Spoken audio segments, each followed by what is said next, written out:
साथियों नमस्कार। मैं राम प्रताप सिंह कुशवाहा। आज का जो विषय है वो यही है सिर्फ है कि एफडीए क्या है, व्हाट इज़ द एफडीए। इसका सही हमको सिस्टम समझना है और ये वास्तव में क्या है, इसकी क्या यूटिलिटी है, हमको इसको समझना है। क्योंकि हम काम तो करने जा रहे हैं एफडीए का, ये बात सत्य है। और एफडीए आज दुनिया का सबसे अच्छा आर्थिक जो बिजनेस कंसेप्ट है उसका ये एक माध्यम है, एक ये साइन है और ये एक कॉइन्स है। अब ये मर्चेंट कॉइन्स क्या है, थोड़ा इसको भी समझना है कि इसके नाम में मर्चेंट कॉइन्स क्यों लगा है।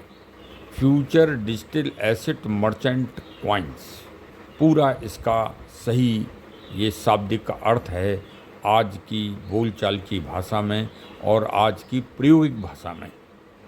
देखिए, इसी के साथ साथ मैं आपको ये भी जानकारी दे रहा हूँ कि ये जो मैं तथ्य बता रहा हूँ ये व्यवहारिक हैं, लेकिन ये थोड़े क्रमगत हैं, ये भी एक यथार्थ है। तो देखिए, समय समय पर मानव का जो विकास हुआ उसमें मानव को आवश्यकता पड़ी क्रय और विक्रय की। सामान को कैसे खरीद फरोख्त की जाए आपस में, उसका माध्यम क्या रखा जाए। तो यदि हम अनादिकाल से या प्राचीन काल में अगर हम व्यवस्था को देखते हैं तो सबसे पहले अन्न के द्वारा ये क्रम चालू हुआ कि आप जो भी एग्रीकल्चर के द्वारा जो प्रोडक्ट पैदा हुए हैं उसको आपस में आदान प्रदान करते थे। फिर ये पशु व्यवस्था में आ गया, जानवरों की व्यवस्था में, कि हम जानवरों के द्वारा अपना विनिमय करने लगे और उसका सबसे बड़ा केंद्र बिंदु होती थी गाय। गाय जो जानवर था ये वैल्यूएबल था और इसके द्वारा ही बड़े बड़े व्यापार चला करते थे। जिसके पास जितनी अधिक गाय होती थीं वो दुनिया में उतना ही समृद्ध और प्रॉस्परस माना जाता था। फिर भेड़ और बकरी और मेमना आदि का नंबर आया, ऊंट वगैरह भी इसी क्रम में रखे गए, लेकिन ये बड़े ही धीरे धीरे व्यक्ति को इनसे असुविधा होने लगी। और फिर आ गया कौड़ी और मोहर का नंबर और क्वाइंस का नंबर। 6वीं शताब्दी में एक तरह से विस्तार हुआ और कई जगह सिक्के एक साथ निकले। उसमें भारत में भी 6वीं शताब्दी में सिक्का निकला और यूनान में भी सिक्का निकला और टर्की के पास जो उज़्बेकिस्तान है वहाँ पर भी सिक्का निकला। और ये सिक्के फिर धीरे धीरे चलन में आ गए। काफ़ी दिनों तक सिक्कों का राज रहा। जब ये आपके सिक्के धीरे धीरे जब तक रुपए का निर्माण नहीं हुआ तब तक सिक्के किसी ने सोने के, चांदी के, विभिन्न धातुओं के सिक्के समय समय पर निकाले जिनका ऐतिहासिक विवरण उपलब्ध है। इसी के साथ साथ चीन के सोंग राजवंश ने कागज़ का, जो कि शहतूत के पेड़ की छाल से बनता था, वो रुपया निकाला जिसको फ्लाइंग मनी कहते थे। और इस तरह कागजी मुद्रा का भी चलन धीरे धीरे प्रारंभ हो गया। फिर मानव ने अपनी सुविधा अनुसार और संसाधनों की प्रगति के अनुसार नए नए रुपए निकालना प्रारंभ किए। 1661 में सही रूप से कागज का रुपया स्टॉकहोम में निकलना प्रारंभ हुआ और कागजी मुद्रा के बाद, कागजी रुपया के बाद फिर व्यक्ति मानव को डिजिटल जब डेवलपमेंट हुआ तो डेवलपमेंट के साथ स्वीडन में सबसे पहले रुपया मुद्रित हुआ और वह फिर इसके बाद विकास क्रमगत दूसरे कंट्रीज में होने लगा। और सन 1770 में भारत में पहला रुपया मुद्रित हुआ जिसका मैं आपको साइन या चिन्ह आपको मैं दिखा रहा हूँ, जो भारत में पहला अंग्रेजी शासनकाल में भारत में 1 रुपया मुद्रित किया गया था। स्वीडन में पहला रुपया मुद्रित हुआ कागज का, और इसके बाद क्रमशः इसका विकास विभिन्न देशों में चरणबद्ध रूप से होता रहा। सन 1770 में भारत में पहला रुपया प्रिंट हुआ था। वो प्रिंट मैं आपको दिखा रहा हूँ जो अंग्रेज़ों के द्वारा किया गया था। लेकिन रुपयों से भी मानव विकास के आर्थिक व्यवस्था में बाधाएं आने लगीं और ये एक विशेष कंट्री तक ही सीमित रहा। आज व्यक्ति के डेवलपमेंट, डिजिटल डेवलपमेंट और इंटरनेट डेवलपमेंट आदि के आधार पर व्यक्ति को, समूह को ये आभास हुआ कि कोई ऐसी मुद्रा हो, ऐसी करेंसी हो, ऐसा कोई कॉइन्स हो जो पूरी संपूर्ण दुनिया में डिजिटल रूप से विकसित हो सके।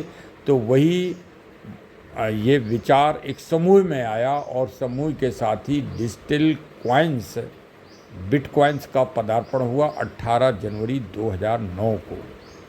और अब धीरे धीरे इसने पूरे विश्व में अपना स्थान बनाया और आज ये सबसे सुगम जो मुद्रा का, करेंसी का या कॉइन्स का जो चलन है, ये लोकप्रिय हो गया है। उसी लोकप्रियता में आज कम से कम 20 से 22 हज़ार कॉइन्स पूरी दुनिया में चल रहे हैं।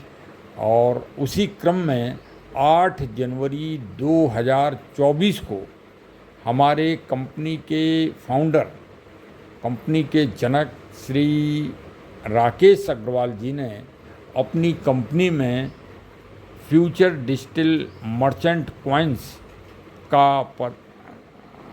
का जो है उद्घाटन किया और इसको चलन में लाना प्रारंभ कर दिया। और ये आज डेवलप्ड रूप में हम इसको देख रहे हैं। पहले इसका एक कॉइन्स का मूल्य 10 रुपये रखा गया था।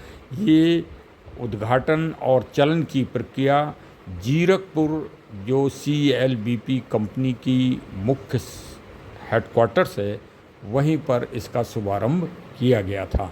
CLBP कंपनी 25 दिसंबर 2015 से कार्य कर रही है और वर्ष 2022 में ये प्राइवेट लिमिटेड के रूप में रजिस्टर्ड है भारत सरकार में। यहीं से अब शुभारंभ होने के बाद इसके डेवलपमेंट की यात्रा प्रारंभ हुई और इसका सिस्टम जो ऑर्गेनाइज्ड किया गया वो नेटवर्क के माध्यम से किया गया। और वही नेटवर्क की रूपरेखा आप पूरी बिजनेस बड़ी future digital asset CLBP company के रूप में आप इसको देख रहे हैं। ये एक समूह के रूप में हमारी कंपनी काम कर रही है और आज बढ़ती हुई संख्या नेटवर्क करीब 7.5 लाख रुपए कम्युनिटी हो गई है।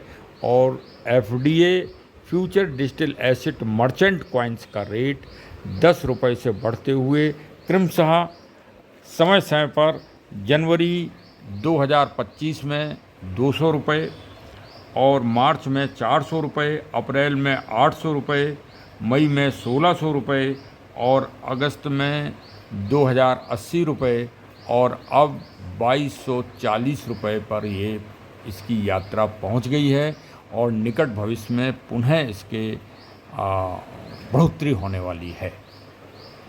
ऐसा नहीं है कि भारत में या दुनिया में सिर्फ फ्यूचर डिजिटल एसेट या बिटकॉइन्स या एथेरियम ही काम कर रहे हों। वर्तमान समय में भारत में भी भारत के बड़े समूह रिलायंस ग्रुप के द्वारा और टाटा के द्वारा नियोन, और जैसा कि नाम है वैसा ही इसका गुण है। इसका नाम है फ्यूचर डिजिटल एसेट। फ्यूचर मतलब भविष्य का, धन, एसेट मतलब संपत्ति, भविष्य की संपत्ति। जैसे आपने आज ज़मीन खरीद ली या सोना खरीद लिया तो वो आपके लिए एसेट है। आप कभी भी उसको सेल करके आप पैसे का अर्न कर सकते हैं। उसी तरह से फ्यूचर डिजिटल एसेट यदि आपने किसी तरह संकलित कर लिए इन कॉइन्स को, तो भविष्य में आप उनको सेल करके और भारत की करेंसी या भारतीय मुद्रा आप प्राप्त कर सकते हैं। भारतीय मुद्रा की बात विशेष रूप से इसलिए कह रहा हूँ कि कल के दिन जब ये इंटरनेशनल हो जाएगा तो विदेशी भाई लोग भी इसको खरीदेंगे और आपको भारतीय मुद्रा में पेमेंट करेंगे। आपके अकाउंट में सीधे वो पैसा आएगा।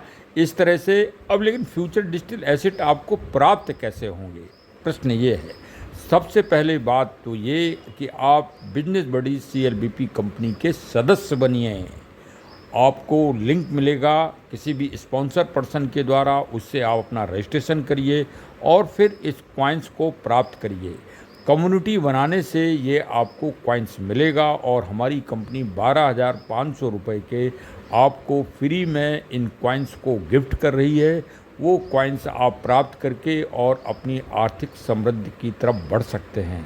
अब इस कार्य को करेंगे कैसे और सीखेंगे कैसे, तो इसमें हमारे इधर विशेष लर्निंग दी जाती है। लर्नर पद भी बनाया गया है यहाँ पर।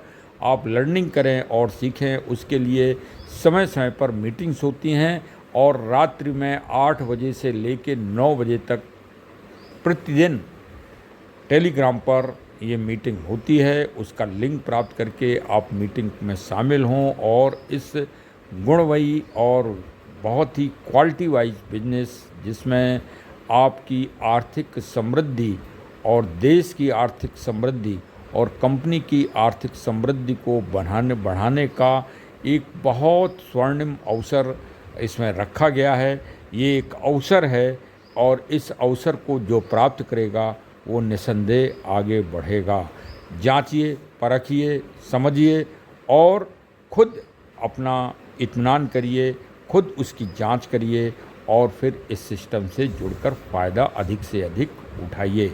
हमारा उद्देश्य मूल रूप से यही है कि जन जन को फ्यूचर डिजिटल एसेट के बारे में जानकारी दी जाए, व्यवहारिक जानकारी दी जाए। ये मैं अपने चैनल के माध्यम से करता हूँ, लेकिन जांचना, परखना और विश्वास करना ये आपका काम है। विश्वास दिलाना हमारा काम है। वो मैं आपको विश्वास दिला रहा हूँ कि ये श्री राकेश अग्रवाल जी के द्वारा ये एक बहुत अच्छा कार्य टेक्नोलॉजी सिस्टम व्यापार के लिए, बिजनेस के लिए और आर्थिक समृद्धि के लिए व्यवस्थित रूप से किया गया एक महान कार्य है, जो भविष्य में महानता की तरफ हम सबको भी ले जाएगा।